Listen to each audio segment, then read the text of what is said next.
আকাশবাণী কলকাতা। স্থানীয় সংবাদ পড়ছি বর্ণালী সিংহ। এখনকার বিশেষ বিশেষ খবর। জেলায় জেলায় জনকল্যাণ শিবিরগুলির মেয়াদ আরও একদিন বাড়ানো হয়েছে। কেন্দ্রীয় অর্থমন্ত্রী নির্মলা সীতারামন ও নীতি আয়োগের ভাইস চেয়ারম্যান অশোক কুমার লাহিড়ির সঙ্গে বৈঠক শেষে রাজ্যের অর্থমন্ত্রী স্বপন দাশগুপ্ত বলেছেন, কেন্দ্রের সঙ্গে সহযোগিতার পথেই চলবে রাজ্য সরকার। রাজ্যের আইন শৃঙ্খলা ব্যবস্থার পরিকাঠামো আধুনিকীকরণের লক্ষ্যে রাজ্য সরকার রাষ্ট্রীয় রক্ষা বিশ্ববিদ্যালয়ের সঙ্গে এক সমঝোতা চুক্তি স্বাক্ষর করেছে। রাজ্য সরকার দুর্গাপুজোকে বিশ্বমানের উৎসব হিসেবে তুলে ধরার পরিকল্পনা নিয়েছে। রেল স্টেশন ও সংলগ্ন এলাকা থেকে উচ্ছেদের ওপর জুন মাসের শেষ পর্যন্ত স্থগিতাদেশ দিয়েছে কলকাতা হাইকোর্ট। প্রধানমন্ত্রী নরেন্দ্র মোদীর কলকাতা সফরের আগে মহানগরীকে সাজিয়ে তোলার অভিযানে আজ গঙ্গার কয়েকটি ঘাটে পরিচ্ছন্নতা অভিযান চালানো হয়। আসছি বিস্তারিত খবরে। জেলায় জেলায় জনকল্যাণ শিবিরগুলিতে জনসমাগমের কারণে এর মেয়াদ আরও একদিন বাড়িয়েছে রাজ্য সরকার। আগামীকাল 18 তারিখ পর্যন্ত এই কর্মসূচি চলবে বলে প্রশাসনের তরফে জানানো হয়েছে। পুরসভা ও পঞ্চায়েতগুলিকে রাজ্যের তরফে এই মর্মে নির্দেশিকা পাঠানো হয়েছে। মুখ্যমন্ত্রী শুভেন্দু অধিকারী আজ দক্ষিণ 24 পরগনার ফলতার ফতেপুর ফুটবল মাঠে এক জনকল্যাণ শিবিরে যোগ দেন।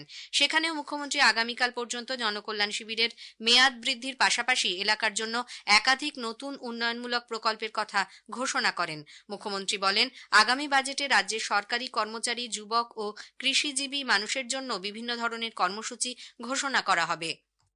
আগামী 22 তারিখে রাজ্য বাজেট আছে, সেখানে যুবকদের জন্য, সরকারি কর্মচারীদের জন্য, আমাদের শিক্ষিত চাকরি প্রার্থীদের জন্য আমাদের আরো অনেক কর্মসূচি আপনারা দেখতে পাবেন।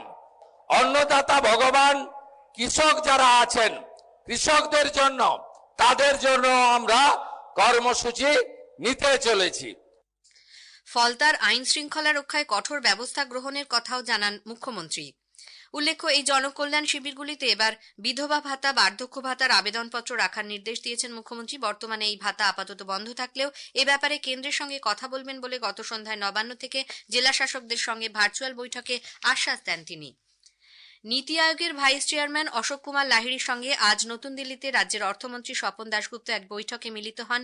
রাজ্য বিধানসভার অধিবেশনে বাজেট পেশের আগে পশ্চিমবঙ্গের অর্থনীতি, বিনিয়োগ, কর্মসংস্থান সৃষ্টি এবং বিকশিত পশ্চিমবঙ্গ গড়ে তোলার রূপরেখা নিয়ে এই বৈঠকে আলোচনা হয়। এছাড়াও রাজ্যের বাজেটকে আরও বাস্তবমুখী ও জনকল্যাণমূলক করে তোলার লক্ষ্যে নীতি আয়োগের ভাইস চেয়ারম্যান রাজ্যের অর্থমন্ত্রীকে পরামর্শ দেন বলে জানা গেছে। এদিকে রাজ্যের অর্থমন্ত্রী স্বপন দাশগুপ্ত আজ কেন্দ্রীয় অর্থমন্ত্রী নির্মলা সীতারামনের সঙ্গেও সাক্ষাৎ করেন। তিনি রাজ্যের অর্থনীতি বিষয়ে কেন্দ্রীয় অর্থমন্ত্রীকে অবহিত করেন বলে জানা গেছে। রাজ্যে বিভিন্ন কেন্দ্রীয় প্রকল্পের সুবিধা কিভাবে পাওয়া সম্ভব সে বিষয়েও আলোচনা হয়।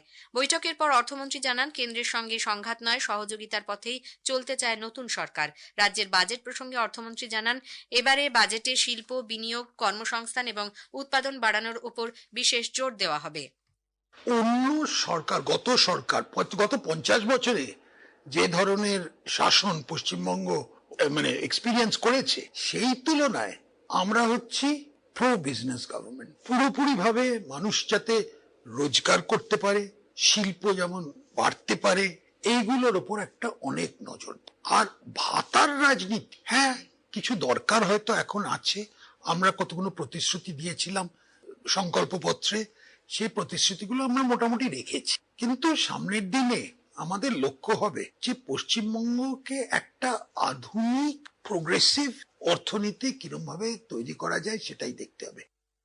রাজ্যের আইন শৃঙ্খলা ব্যবস্থার পরিকাঠামোর আধুনিকীকরণ ও প্রযুক্তি নির্ভর করে তুলতে পশ্চিমবঙ্গ সরকার ও রাষ্ট্রীয় রক্ষা বিশ্ববিদ্যালয়ের মধ্যে আজ এক সমঝোতা চুক্তি স্বাক্ষরিত হয়েছে। নবান্নে মুখ্যমন্ত্রী শুভেন্দু অধিকারীর উপস্থিতিতে রাজ্য পুলিশের মহানির্দেশক সিদ্ধিনাথ গুপ্তা এবং বিশ্ববিদ্যালয়ের pro vice chancellor Kalpesh H Wandra এই চুক্তিতে স্বাক্ষর করেছেন।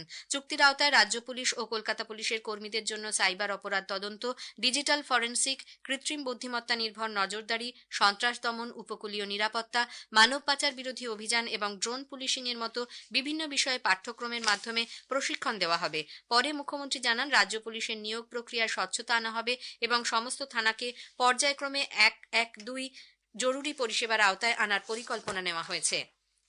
সংশোধিত নাগরিকত্ব আইন সিএএ পোর্টালে আবেদনকারীদের জন্য নাম নথিভুক্ত করতে কোনো সমস্যা হবে না বলে কেন্দ্রীয় জাহাজ প্রতিমন্ত্রী শান্তনু ঠাকুর জানিয়েছেন। আজ নদিয়ায় সাংবাদিকদের তিনি জানান, নাগরিকত্বের আবেদন করার সময় পুরনো নথি লাগবে না, তবে নাগরিকত্বের শংসাপত্র পাওয়ার সময় প্রয়োজনীয় নথি জমা দিতে হবে।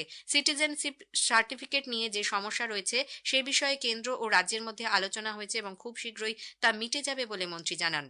যারা সিএ অ্যাপ্লিকেশনটা করছে, অ্যাপ্লিকেশন করলে তারা পোর্টালে নাম তুলতে পারবেন, এটা নিয়ে সমস্যা হবে না। রাজ্যে এবং কেন্দ্রে এটা নিয়ে আলোচনা হয়েছে, আমি মনে করি অতি দ্রুত এর সমাধান হবে। না, সিএ তে অ্যাপ্লিকেশনের জন্য ওখানে ডকুমেন্টস তো লাগছে না, ওটা সার্টিফিকেট পাওয়ার সময় লাগছে, সিএ তে অ্যাপ্লিকেশনে লাগছে না। রাজ্য সরকার দুর্গাপুজোকে বিশ্বমানের উৎসব হিসেবে তুলে ধরার পরিকল্পনা নিয়েছে। রাজ্যের পর্যটন মন্ত্রী শঙ্কর ঘোষ আজ কলকাতায় এক সাংবাদিক বৈঠকে জানান, দুর্গোৎসবকে কেন্দ্র করে বাংলার পর্যটনকে বিশ্ব মানচিত্রে তুলে ধরার কথা ভাবা হচ্ছে। মুখ্যমন্ত্রী ও কেন্দ্রীয় সরকারের অনুমোদন সাপেক্ষে এই বিষয়ে কাজ শুরু হবে। দুর্গাপুজোর কার্নিভাল বিষয়ে রাজ্য মন্ত্রিসভার বৈঠকে আলোচনা হবে এবং মুখ্যমন্ত্রী এই বিষয়ে চূড়ান্ত সিদ্ধান্ত নেবেন। খবর শুনছেন আকাশবাণী কলকাতা কেন্দ্র থেকে। আমাদের সংবাদ শুনতে পাবেন ইউটিউব চ্যানেল আকাশবাণী সংবাদ বাংলা, ফেসবুক ও ইনস্টাগ্রাম আকাশবাণী সংবাদ কলকাতা এবং এক্স হ্যান্ডেল AIR নিউজ কলকাতাতে। রেল স্টেশন এবং সংলগ্ন এলাকা থেকে উচ্ছেদের ওপর আপাতত জুন মাসে শেষ পর্যন্ত স্থগিতাদেশ জারি করেছে কলকাতা হাইকোর্ট। বিচারপতি হিরণময় ভট্টাচার্যের বেঞ্চ আজ এই স্থগিতাদেশ দিয়েছে। এই বিষয়ে দায়ের হওয়া 25টি মামলার শুনানির পর বিচারপতি তাঁর পর্যবেক্ষণে জানান, রেল সংলগ্ন জায়গায় উচ্ছেদের নোটিশ দেওয়া হলেও তা রেলের জমি কিনা সেই বিষয়ে প্রশ্ন রয়েছে, তাই এইসব জায়গার বিষয়ে তথ্য যাচাই করে রেলকে রিপোর্ট দিতে হবে। বালিগঞ্জ, যাদবপুর, ডানকুনি সহ যেসব স্টেশনে রেল উচ্ছেদের নোটিশ দেওয়া হয়েছে, জুন মাসের শেষ পর্যন্ত তা কার্যকর করা যাবে না বলে বিচারপতি তাঁর নির্দেশে জানিয়েছেন। হকার উচ্ছেদের প্রতিবাদে তৃণমূল কংগ্রেস নেত্রী মমতা ব্যানার্জি আজ কলকাতার ধর্মতলা থেকে সুবোধ মল্লিক স্কোয়ার পর্যন্ত মিছিলে অংশ নেন। তার সঙ্গে দলের নেতা কুণাল ঘোষ, বৈশানর চট্টোপাধ্যায়, দোলা সেন সহ অন্যান্যরাও এই মিছিলে অংশগ্রহণ করেন। পুনর্বাসন ছাড়া কোনো হকারকে উচ্ছেদ করা যাবে না বলে মিছিল থেকে দাবি তোলা হয়। বন্যা, নদী ভাঙন ও সেচ পরিকাঠামো দীর্ঘমেয়াদী উন্নয়নের 5টি প্রকল্পের জন্য রাজ্য সরকার কেন্দ্রের কাছে 17,800 কোটি টাকার বরাদ্দ চেয়েছে। কেন্দ্রীয় জলশক্তি মন্ত্রককে পাঠানো চিঠিতে সংশ্লিষ্ট প্রকল্পগুলির সম্ভাব্য ব্যয়, কেন্দ্র ও রাজ্যের অংশীদারিত্ব, উপকৃত জেলার সংখ্যা এবং বর্তমান পরিস্থিতির বিস্তারিত তথ্য দেওয়া হয়েছে। এই সব প্রকল্পের জন্য কেন্দ্রের কাছে একাধিকবার আবেদন সত্ত্বেও অর্থ বরাদ্দ মেলেনি। এ সংক্রান্ত আবেদনের চিঠির প্রতিলিপিও দেওয়া হয়েছে। কেন্দ্র রাজ্য সমন্বয়ের নতুন পরিবেশে প্রকল্পগুলি অনুমোদন এবং অর্থ বরাদ্দ প্রক্রিয়া দ্রুত হবে বলে আশা করা হচ্ছে। প্রাক্তন উত্তরবঙ্গ উন্নয়ন মন্ত্রী উদয়ন গুহকে গ্রেপ্তার করা হয়েছে। কলকাতার ফুলবাগানে তাঁর বাড়ি থেকে আজ সকালে প্রাক্তন মন্ত্রীকে গ্রেপ্তার করেছে কোচবিহার পুলিশ। এরপর তাকে কোচবিহারে নিয়ে যাওয়া হয়।